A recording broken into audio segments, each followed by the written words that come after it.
Hola, ¿cómo estás? Espero que estés súper bien. This is Tamara Marie, host of the Learn Spanish con Salsa podcast. Now, before we jump into this episode, I wanted to let you know about a special opportunity that you're definitely going to want to take advantage of, especially if your goal is to become fluent in Spanish. For a limited time only, my team is opening the doors to listeners of the podcast to take advantage of a free language coaching session. Now, in this session, it's not just we're teaching you about verbs or grammar, but we're really going to do a deep dive into what are your goals for learning Spanish, assess where you are on your journey to fluency at the moment, and help you map out a 90-day plan for how you can get to fluency. So we are going to help you take your Spanish to the next level, whether you're afraid of speaking Spanish or you just get a little bit nervous when you're talking to native speakers, or maybe you've got some of the basics down, but you really know that you struggle with getting your Spanish to flow and your listening skills aren't up to par. Whatever it is, even if it is a specific grammar issue, we will help you map out how to tackle that. And normally these sessions do cost, so we are offering a few slots for free. There are limited spaces available and they'll only be open up through the end of the month. So make sure you sign up. Go to SpanishConSalsa.com/coach.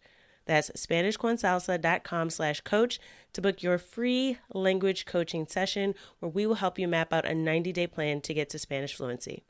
Okay, let's get started with the episode. When was the last time you had a really good conversation where you felt like you really connected with the person or people you were talking to? Maybe you learned something new, you shared some laughs, you really just enjoyed connecting with other people in conversation.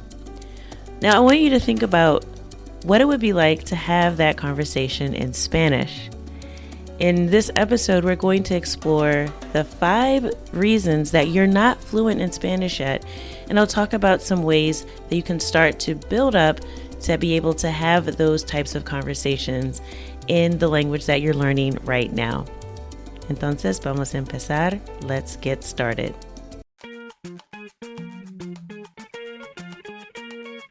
Bienvenidos!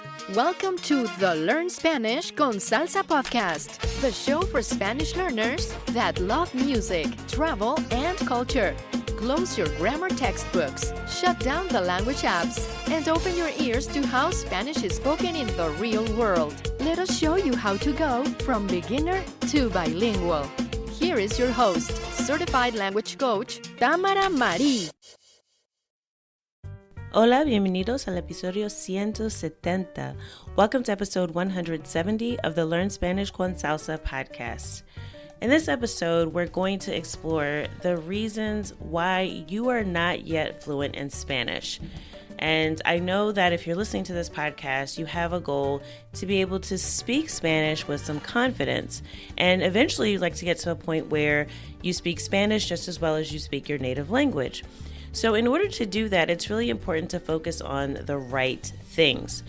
So I know a lot of people spend a lot of time studying Spanish, maybe learning a lot of grammar, learning vocabulary, without ever really testing it out in the real world. And if you do, you just lack a lot of confidence in your ability to hold a conversation for any meaningful length of time.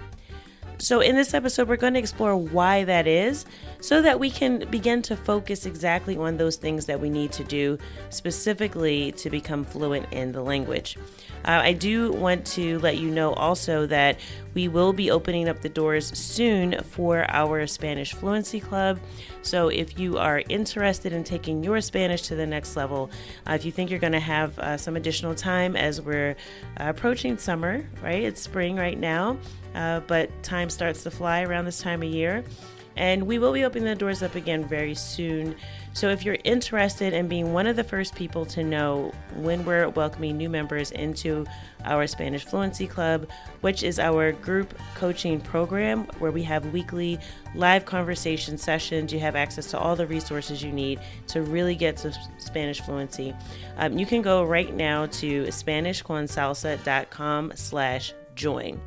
That's SpanishConSalsa.com/join, and you will see the link there to sign up for our waitlist. So you will be given priority again, so you want to make sure that you're on that list if you're thinking about it, if you know that this is the year that you want to make some real progress and you want to stop just being a Spanish learner and become a confident speaker of the language.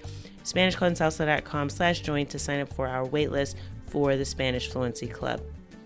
Okay, so let's talk about these 5 things that are getting in the way of you becoming fluent in Spanish.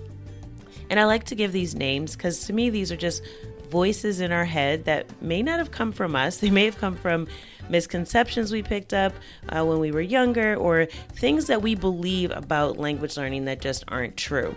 And if we tackle some of these and really begin to look at them, then we can really focus on how we get to fluency. So let's look at the first one. And I like to call this one affectionately La Vieja, which is like the old lady.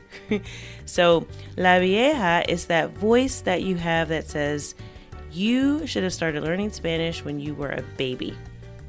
You know, if you didn't start learning from the womb, there's no way you're ever going to be bilingual. You'll never be able to speak without an accent. It's impossible. It's too late. You're too old. All of those messages. And this really came from this notion that children are somehow superior at learning languages than adults.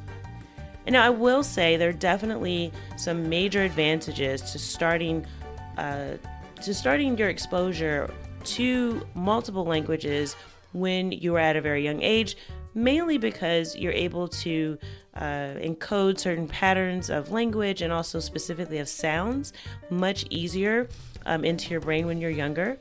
However, adults have something called neuroplasticity, which is a term that basically means that the brain is changeable, right? So plasticity is this idea that our brains can change.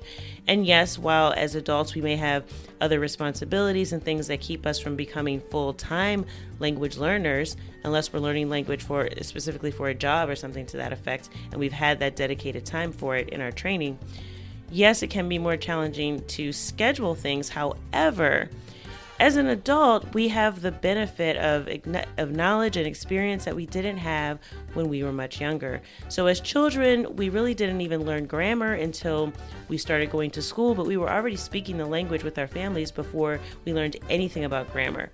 So the way that we're learning languages now, at least primarily the way language is taught with a grammar focus, is really ineffective. So this idea that it's too late to start learning a language is completely false. And many adults successfully learn languages, and it's not a thing that's unachievable, and it's not going to be harder just because you're not 4 years old. In fact, you have many, many advantages. You have tools that you didn't have when you were 4, as I'm sure you will acknowledge. You're probably a lot smarter now as well. And all of those things help you identify patterns in the language, increases your memory. And it's really just a great way for you to approach language learning, knowing that you didn't have to start as a child. You have not missed the boat. So I hope that will help you kind of get rid of this idea that somehow you are inadequate as a language learner just because you didn't start when you were a child.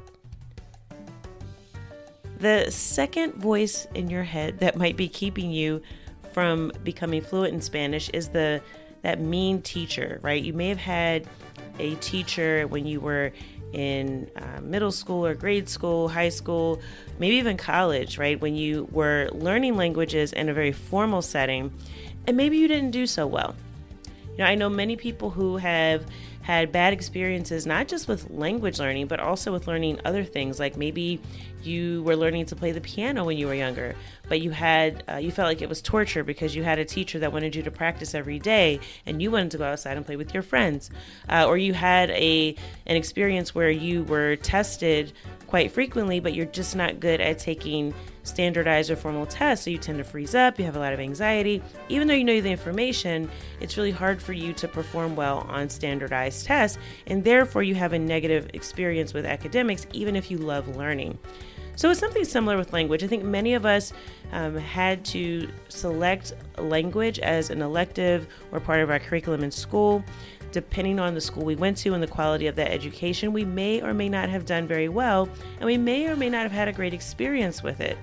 And if you're carrying that with you now and you have this association with learning Spanish as something that you're just not good at because you failed a grammar test in 7th grade, that can be keeping you from really immersing yourself in the language to the degree that you need to become fluent, and doing it wholeheartedly with the idea that you actually are capable of mastering a second language, or maybe even a third or fourth. So I think this is something that it's really good to examine. What is our attitude about language learning? What were our earlier experiences, and what are our expectations of ourselves? Do we think that this is going to be hard? Because if you think that in the beginning, then it's going to be hard, right? There's a saying like, whether you believe you can or you can't, you're right. So, and again, I know this is more mindset focused, but it really is important, because if you think that you are a person who is inherently not good at learning languages, it is going to be very difficult for you to make progress. So those are the first two, la vieja, that idea that you started too late, and this mean teacher who's telling you that if you don't pass grammar tests, then somehow you'll never be fluent in Spanish. The next one is similar. I like to call her, or him, we don't have to make it gender specific, or they, la profesora, or el profesor.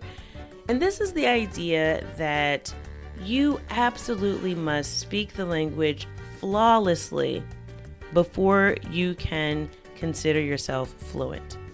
So this voice of la profesora might be telling you that you absolutely have to reach the C2 level, and that's by the Common European Framework of Languages, or CFR, before you even start speaking Spanish, before you dare utter a word in a conversation, that you best believe you have to know how to conjugate every verb, the exact right way to say things, the correct pronunciation of every word before you even have a conversation. So it's basically the perfectionist idea, and as a recovering perfectionist, I definitely understand wanting to be competent as you approach something new. The problem is it's impossible to get to that level of competence without making a lot of mistakes. And so this idea that you have to be perfect before you even get started is actually very counterproductive, because the fact that you're not getting started until you wait till you get perfect or good enough, whatever good enough is in your head. Oh, maybe after I get through this first section of Duolingo, or oh, maybe after I learn how to conjugate verbs in the present tense, or oh, maybe after I learn the subjunctive, or oh, after I know exactly how to do the trilled R sound so that I don't sound like an American. Like, if you have all of these criteria in place that are stopping you from having conversations, you absolutely will not be able to improve. So if you have this perfectionist profesora voice in your head, I want you to challenge that notion and just get used to making mistakes and get comfortable with the idea. And in fact, maybe even set a goal of how many mistakes can I make? How many holes in my knowledge can I identify today? And do that through conversation. That way you'll actually be practicing the language, and then you'll be able to identify words that you don't know, pronunciation mistakes that you're making. Identify those holes in your vocabulary and those misunderstandings that you have and things that you don't understand when you hear someone else speaking, but do that through conversation so they're actually using the language. And trust me, it will make sure that whatever you learn sticks a lot. It sticks more, right? So if you learn something in a conversation where you make a mistake, or you're searching for a word that you don't know in the middle of a conversation while you're talking, when you learn that information, you are much more likely to remember it in the future. So please do not wait until you have reached whatever you're waiting for, whatever the excuses that you're telling yourself right now that you can't have a conversation in Spanish because you wouldn't know what to say, or you would freeze up, or you might forget the exact words, or you're afraid that someone's going to say something you don't understand. All of those things will happen. That is part of the process of learning to speak a language fluently. So just try to shift your mindset around that to say, I don't have to be perfect. No one's perfect. And I will let you in on a secret. Native Spanish speakers don't speak Spanish perfectly. The same way you probably don't speak English perfectly. But you couldn't tell someone that you're not fluent in English just because you may make a mistake, or you spell a word incorrectly, or, English is a complicated language for many people to learn as a second language, and it was probably complicated for you to learn in school too. I know grammar in English is notoriously difficult to the point where we have a software like Grammarly that actively helps us correct and edit ourselves because it can be that complicated. But again, no one would ever question whether or not you're fluent in English just because you make mistakes. So keep that in mind when you're learning and speaking Spanish, and try to shift your mindset to, I'm going to make mistakes and that's perfectly okay. That is the key to actually getting fluent. Okay, so there's two more reasons that I want to go over. And again, I do want to remind you that, like I said, we are here at Spanish con Salsa to help you. We have a phenomenal team. And if you're interested in learning how we might be able to help you get over some of these things that are keeping you from fluency, make sure you sign up, SpanishConSalsa.com/join. Again, we'll have different options for coaching. We also do have one-on-one coaching, and we can talk to you more about that as well if you're interested, but it all starts with you signing up on our wait list, SpanishConSalsa.com/join, and we can get you all that information so that we can really help you get over some of these impediments to fluency. So the last two, okay, so this is another one that I love. This is the time cop. No, I did originally call it the time Nazi, but time cop is a little more benign. So the time cop is the person or that voice in your head that says you do not have enough time to learn the language. Unless you are studying full time, 4 hours a day, each and every day, or 8 hours a day, there's no way you're going to become fluent. And I do want to let you know that, while yes, there is room for deep focus and study, that when it comes to learning the language, you have to expose yourself to the language in many different ways. And all of that doesn't require you to sit in front of a computer and go through a course every single day for hours on end. In fact, you actually do yourself a disservice because you will end up forgetting most of what you learn in these very long binge-like sessions. So I tend to recommend that you want to keep your sessions of exposure to Spanish short, especially if you're a beginner starting out, because you're not going to be able to retain all the information that you're taking in. So if you want to study in short bursts, I would really say sessions of around 30 minutes are ideal, especially if you're having conversations, because you don't want to burn yourself out. You don't want to do too much. You can always take a break and come back to it later. And, even if you're going to spend an hour in a day, I would break it up into maybe 2 30-minute sessions. Make sure that you take a break, you sleep on it, you come back the next day, you review the material, because that is the best way that things will stick. But you do not have to spend 8 hours a day listening to Spanish in order to become fluent. And you do have the time. That's one of the things we really do work with our community on a lot, is time management. It's how do you fit in everything that you have to learn with everything that you already have to do in your life so that you can actually achieve your goal of speaking Spanish with confidence. That is definitely something we work on with everyone in our community. So if you feel like your schedule is impossible, trust me, we've seen it all. Working mothers, nurses, shift workers, people who may have their own businesses. I mean, we have worked with all types of folks in our community, and we make it work for everyone with the time that you have available, and we help you find that time that you need. So no, you don't need to spend 10,000 hours, to be fluent in Spanish. I know that was a myth some years ago, that 10,000 hour rule to master anything, but you don't need 10,000 hours to get fluent in Spanish. So the last reason that you're not fluent is this idea of the nomad. And this is the mindset that says, listen, if you really want to be fluent in Spanish, you have to move abroad. You have to go to another country, and then you will just magically learn the language because you'll be forced to speak it. And I can tell you that that's not true. And you may have witnessed something like this before. So wherever you live in the world, you may have communities in your city or your town, wherever you are. You might have communities that are immigrant communities of people who have moved to your area, to your country, and maybe they don't speak the language. And they may live there for 20 or 30 years and never learn the language. Now, what does that mean? Because if language osmosis was a real thing, if you could just learn a language by being around it and being forced to speak it, why is it that there are grown people who've been living in countries for years, decades, and do not speak the language of the country that they live in? It's because that idea is not true.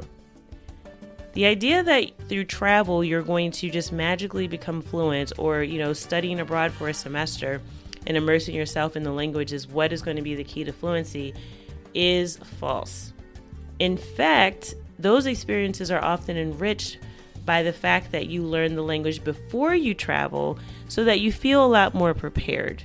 Think about it. Travel in itself is stressful. Whether you're staying somewhere for 3 days, 3 weeks, or 3 months, being out of your home environment is going to add a level of stress that is going to make it harder for you to learn anything, let alone become fluent in a new language. So just taking those human factors into consideration, and also the fact that it's much more difficult when you immerse yourself in the language to learn. It's the idea that, growing up, when there's some parents, instead of teaching their kids how to swim, they would just throw them in the pool.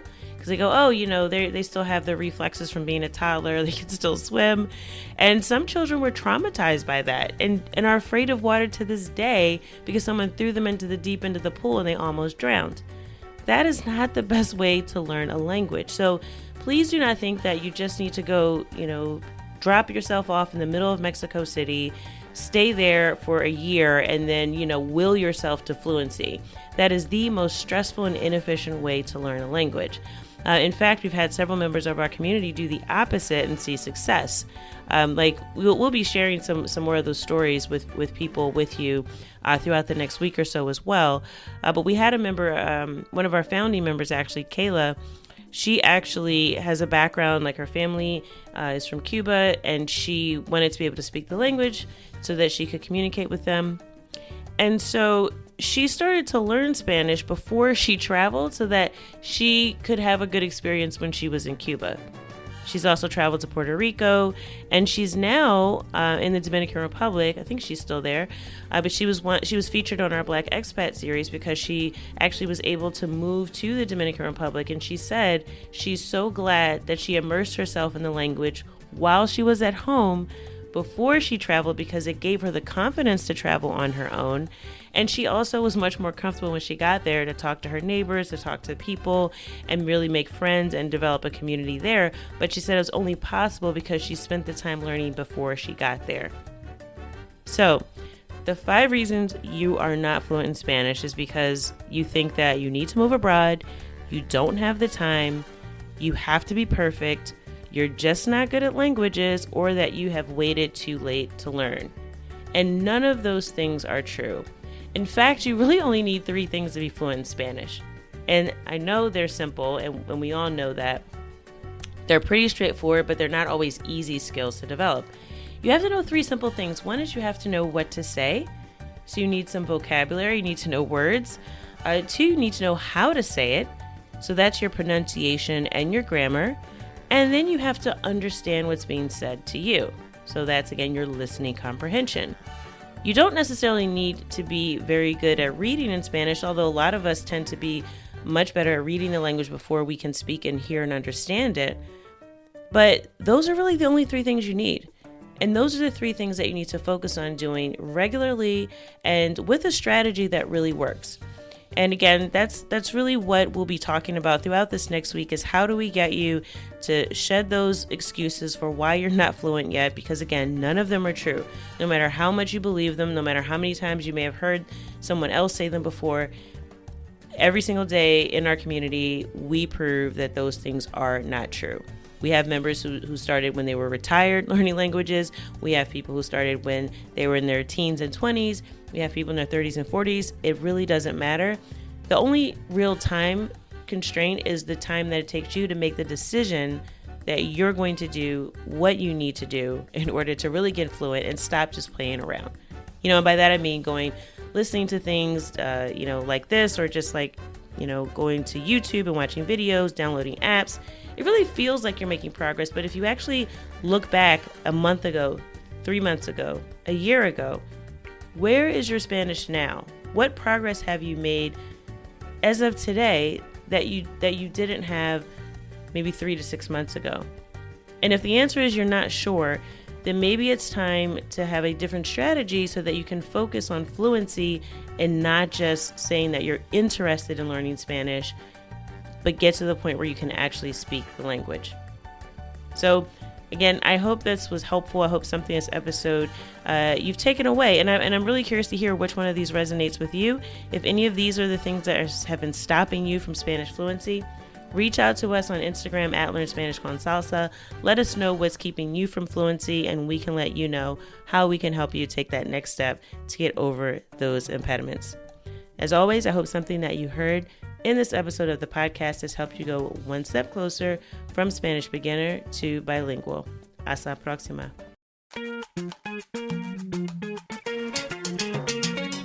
Thank you for listening to the Learn Spanish con Salsa podcast at learnspanishconsalsa.com.